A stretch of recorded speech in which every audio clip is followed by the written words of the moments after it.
अगर मुसलमानों की तरफ किसी ने बुरी नजर से देखा तो फिर उस बुरी नजर को सही करने का तरीका हमको आता है। जब तेजस्वी यादव इस बात को कहते हैं तो इस पर चर्चा होती है कि क्या मुसलमानों की लड़ाई को लेकर अब आर पार बिहार में होगा, और चूंकि चुनाव है, उधर से डीएसपी ने कहा है कि इसके मुंह में लाठी डाल दो। किसके? तो उस मौलाना के मुंह में लाठी डाल दो जिस मौलाना को लेकर पूरी की पूरी लड़ाई अब मुसलमान बनाम पुलिस प्रशासन की हो गई है। और तेजस्वी यादव कह रहे हैं कि संघी सोच के लोग पुलिस फोर्स में छा चुके हैं और उनकी सोच का नतीजा है कि कोई मौलवी पकड़ा जाता है और मौलवी को पकड़ने के बाद उसको पीटा जाता है, और जब वो पानी मांगता है तो डीएसपी कहता है कि इसके मुंह में लाठी डाल दो।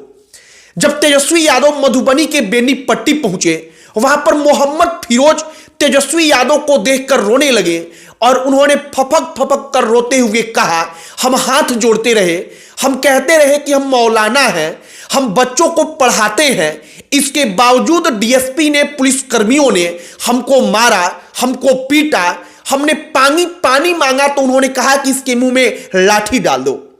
हम आपको पूरी कहानी भी बताएंगे, हो सकता है आपने कहानी जान ली हो, लेकिन सबसे महत्वपूर्ण जो बात है उस पर चर्चा करेंगे कि क्या वाकई में चुनावी साल में मुसलमानों का मुद्दा तेजस्वी यादव इसी जिगर के साथ उठा पाएंगे और अपना जिगर दिखाते हुए क्या मुसलमानों की लड़ाई को, आर पार की लड़ाई लड़ने के लिए तेजस्वी यादव सड़क पर उतरेंगे। आगे बातचीत करने से पहले हमारा नमस्कार स्वीकार करिए। हमारा नाम मोहित कुमार सिंह है। तेजस्वी यादव की एक सबसे बड़ी कमी जो हमें लगती है व्यक्तिगत तौर पर, सबसे पहले आपको हम वो बता देते हैं, वो मुद्दों को चुनते हैं जो वाकई में असल मुद्दे हैं, जिन पर सवाल उठना चाहिए, जिस पर आर पार की लड़ाई होनी चाहिए। लेकिन तेजस्वी यादव को हमने किसी भी मुद्दे पर वैसी लड़ाई करते नहीं देखा है अब तक की राजनीति में कि वो उस मुद्दे को अपने साथ जोड़कर, अपना जीवन का लक्ष्य समझकर उसके लिए लड़ाई लड़े। और इसीलिए यह बात हमने मुसलमानों की लड़ाई के परिप्रेक्ष्य में कहा। दरअसल बेनीपट्टी में, जो मधुबनी में पड़ता है, वहां पर एक मौलाना रहते हैं। मौलाना का नाम रहता है मोहम्मद फिरोज। मोहम्मद फिरोज को गाड़ी चेकिंग के दौरान पुलिस ने रोका। बताया गया कि वहां पर विवाद हो गया। विवाद शायद मोहम्मद फिरोज भागने का प्रयास कर रहे थे, पुलिस ने वहां पर उनको रोका तो वो बाइक से गिर गए। इसके बाद कहानी आगे बढ़ती है, उनको थाना लेकर जाया गया। बताया जाता है कि थाने में उनके साथ मारपीट की गई। हालांकि पुलिस का कहना है कि थाने के अंदर सीसीटीवी कैमरा लगा है, उनके साथ मारपीट नहीं हुई है और वो थाने के अंदर अपने पैरों पर चल रहे हैं, अपने आप से वो घूम रहे हैं, अपने आप से चलकर वो वापस घर गए, जो इस बात का प्रमाण है कि मोहम्मद फिरोज को पीटा नहीं गया। लेकिन इसके बाद जब मामला आगे बढ़ा, इसको लेकर बवाल मचा। तेजस्वी यादव मधुबनी के बेनीपट्टी में मोहम्मद फिरोज के गांव पर पहुंचे तो मोहम्मद फिरोज ने रोते हुए कहा कि हमको कैसे कैसे वहां पर प्रताड़ित किया गया। मोहम्मद फिरोज एक एक कहानी बताते हैं कि उनके दाढ़ी को नोच दिया गया और दाढ़ी पकड़कर, एक अलमारी था उस पर ले जाकर के उनको पटक दिया गया। मतलब कैसे? दाढ़ी पकड़कर धक्का दे दिया गया, वो अलमारी से जाकर टकरा गए, उनको चोट लगा। वो कहते हैं कि हमको प्यास लगा, हमने कहा कि हाथ जोड़कर कि कम से कम पानी तो पिला दीजिए। डीएसपी ने कहा कि इसके मुंह में लाठी डाल दो। यह मोहम्मद फिरोज की भाषा। वो कहते हैं कि इसी भाषा में पुलिस ने, डीएसपी ने हमको बोला और हमारे साथ इतना अमानवीय व्यवहार किया गया है।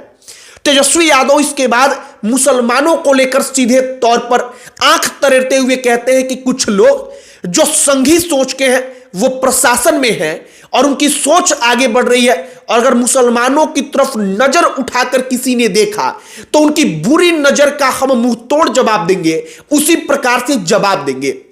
अब सबसे बड़ा यहां पर सवाल जो उठता है वो यह उठता है कि चूंकि 2025 चुनावी साल है और अगर किसी भी आम जनता के ऊपर प्रशासन प्रताड़ना करे तो यह चुनाव का मुद्दा नहीं है, लेकिन फिर भी चुनाव है तो हम उस परिप्रेक्ष्य में भी चर्चा करेंगे कि क्या तेजस्वी यादव वाकई में, जो जेन्युइन मुद्दा हो सकता है कि वाकई में आम जनता को पुलिस ने प्रताड़ित किया हो, वो मुसलमान हो, हिंदू हो, कुछ भी हो सकता है, लेकिन क्या तेजस्वी यादव आर पार की लड़ाई लड़ पाएंगे, वो हिम्मत दिखा पाएंगे और उनके अंदर वो जज्बा है कि वो मोहम्मद फिरोज की लड़ाई लड़ेंगे।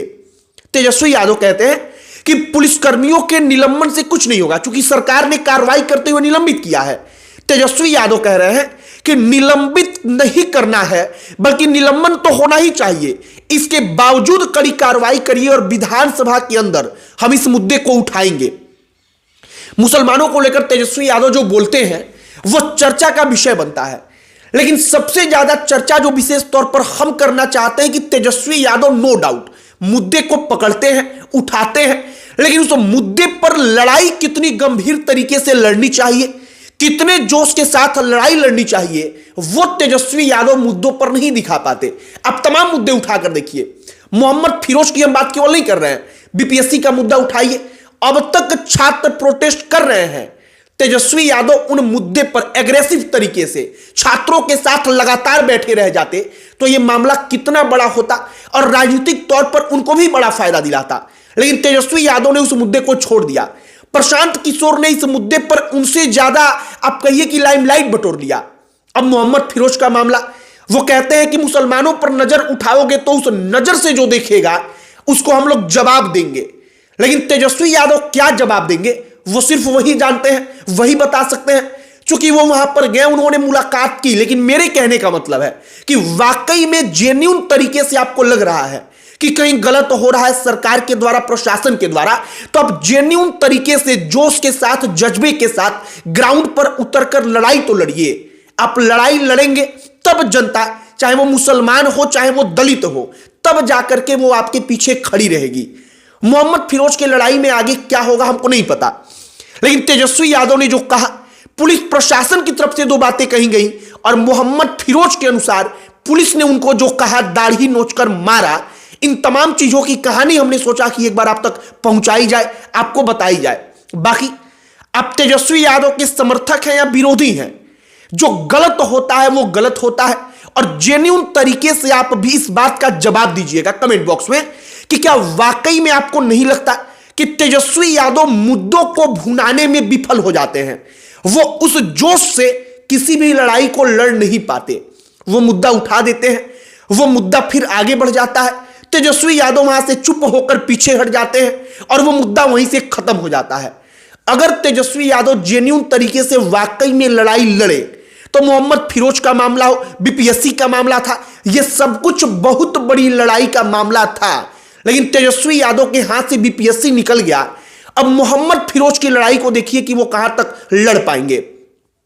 फिलहाल 2025 के चुनावी साल में जो तमाम चर्चाओं का बाजार गर्म है, उसमें सबसे अधिक चर्चा इस बात की हो रही है कि अगर मुसलमानों को लेकर के प्रशासन की तरफ से एक निगेटिव, नकारात्मक खबर जनता के बीच फैली, मुसलमानों के बीच फैली, तो यह बात सच है कि जनता दल यूनाइटेड को नीतीश कुमार के नाम पर, उनके उदारता के कारण मुसलमानों का जो निचला वर्ग है उस वर्ग की तरफ से भरपूर समर्थन मिलता रहा है। चुनाव में वो वर्ग वोट देता रहा है।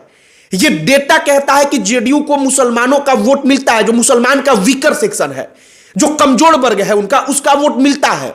लेकिन क्या वो वोट मिलेगा, यह सबसे बड़ा सवाल है। बाकी हमने जो समझा, हमने उस पर अपनी राय रखी, हमने पूरी कहानी भी आपको बताई। आपकी क्या इस पर राय है कमेंट बॉक्स में लिखकर बताइएगा। अंत में हमारा परिचय, हमारा नाम मोहित कुमार सिंह है। बहुत बहुत धन्यवाद।